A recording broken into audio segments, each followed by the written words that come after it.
আমরা নিশ্চিত ইনশাআল্লাহ আগামীকাল বাংলাদেশ তার ইতিহাসের বৃহত্তম জনসমাবেশ সাক্ষী হতে চলছে।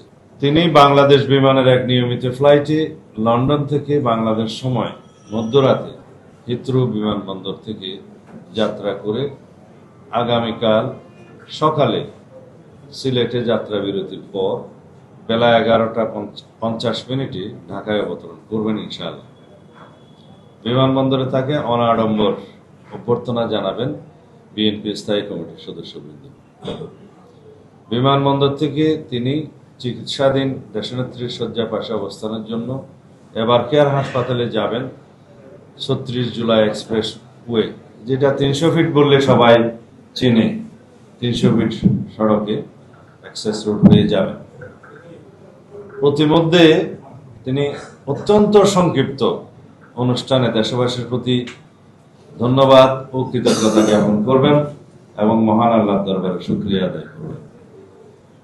আমরা জানি আমাদের শত চেষ্টাও প্রিয় নেতাকে একবার দেখার দুর্নিবার আকর্ষণে 17 বছর ধরে অপেক্ষমান দেশের সকল প্রান্ত থেকে আসা লক্ষ লক্ষ জনতার রাজধানীমুখী জনস্রোত প্রশমনের সাধ্য আমাদের নেই।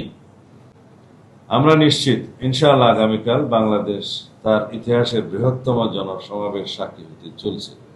সেই ইতিহাস দৃষ্টান্ত হয়ে থাকবে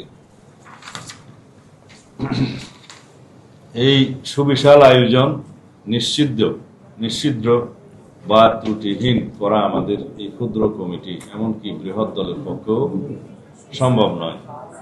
তারপরেও আমাদের স্বনির্বন্ধ অনুরোধ থাকবে স্বতঃস্ফূর্ত নেতা কর্মী সমর্থক ও শুভানুধ্যায়ীদের প্রতি আপনারা সর্বোচ্চ ধৈর্য ও শৃঙ্খলার পরিচয় দিতে প্রমাণ করুন আপনারা আমাদের প্রিয় নেতাকে কতটা গভীর ভালোবাসায় অভিষিক্ত করতে সক্ষম।